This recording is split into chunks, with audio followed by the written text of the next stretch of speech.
What made you do that? Like, what made you start doing what you're doing?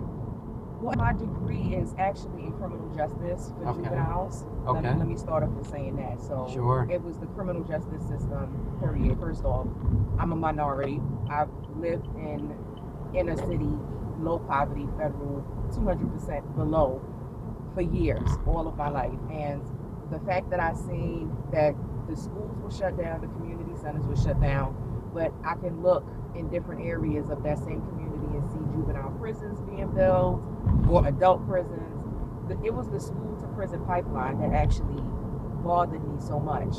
Like I said, they took away the community centers, which means that the children that unfortunately had parents that were addicted to a substance and their home life was just absolutely horrible to go home to. No food, no light, no water, just not basic care that would normally give their child. It wasn't there. And then you wondered why the children were on the street. They were on the street because it was much better being on the street than being in a household where you're watching your mom addicted to a substance or your father's incarcerated. Anyway, so I'm actually the first ambassador for criminal justice reform in the state of Maryland. So I helped create policies in Annapolis. And the last policy that I created was SB 619, which is Senate Bill 619. And that lowered the age of incarceration for juveniles from 14 to now it is 16. So you have to be 16 years old to be charged as a felony, because unfortunately there were so many 13 and 14-year-olds just here alone in the state of Maryland that were committing crimes, and they were being sentenced in the adult prison. They were being raped, they were being sodomized. Of course. By the time they came back out, I know you couldn't have possibly thought that you were going to have a rehabilitated adult when you set them in there at 13, and those men that have life sentences plus were actually raping them while they slept. So you really thought that by the time they came out at 18 or 21 that they were going to be productive citizens in this community. There's no way. And then you sending them back into the same community that unfortunately is this. And how did you think that they were going to thrive? I mean, really, what? You took away schools from inside of prison, because at one point in time, when you were incarcerated, it was mandatory that before you came back out into society, you would have to either get your GED, or if you already had your high school diploma or GED, they would help you with college classes. Anne Arundel Community College was a part of there, so was Goucher. Then all of a sudden, what is his name? O'Malley. Governor O'Malley said, you know what, I'm not going to take taxpayers' dollars, and I'm not going to pay for inmates to go to school. Oh, okay, sir.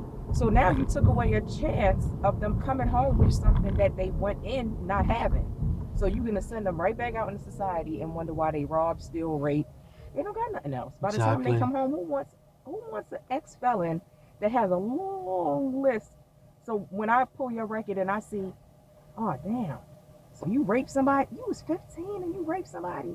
Damn, then you did robbery? Damn, just 2 years ago, you assaulted your grandmother? And you want me to let you in my store at night? I mean, you it's already ugly on black and white. At least let it look a little bit better. Well, yeah, I did do those things. Yes. If you look at the years, I did those things. However, when I went inside, I took therapy. I went to counseling. I went to Goucher. I have these classes. I'm going to continue my education out here. I'm now living in a transitional shelter, and I'm still continuing my therapy. None of that. You're not providing any of that. And I'm still expected to behave normally or adhere to social norms. And what is a social norm? Because you got to remember what their social norm is. Their social norm is living in the inner city where we run from police, we don't trust them, we look at everybody that is on a substance abuse and look at that as normal. Incarceration is absolutely normal, unfortunately, especially in the male population. They go left and right, and by the time you see them, it's 10 years later.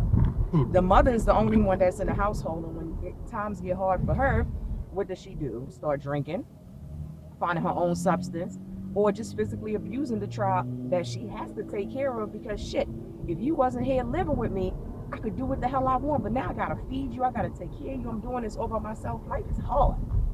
But none of those, I don't understand how none of those factors ever played a part in any of the politicians with their decision making. So as I said, my big thing is always the school to prison pipeline, because if you look at the statistics for the state of Maryland for the last 7 years, the amount of juveniles between the ages of 13 and 15 that dropped out of junior high school and high school, and those same juveniles ended up in the penal system you can't tell me that this is not a divine plan that unfortunately is being done by the government. Now, I'm going to stand firm on saying that nobody is going to make me believe that these children do not know what they're doing. That's bullshit. Nobody's not going to make me believe that when they wake up in the morning and they purposely take a gun and say that I'm going to rob this blue car when the owner comes out, that they didn't make a conscious choice.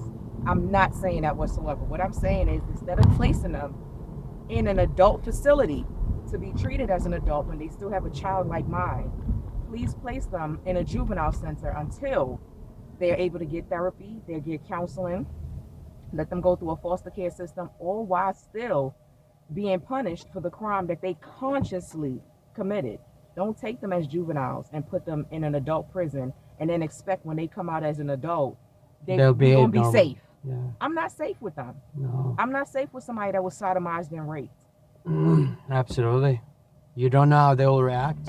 You 13. You leave them in there for 5 years in a room where somebody has a life sentence and is doing all of these sexual things to them, and they're holding on to it mentally because they can't tell nobody. And then you're going to let them out in society.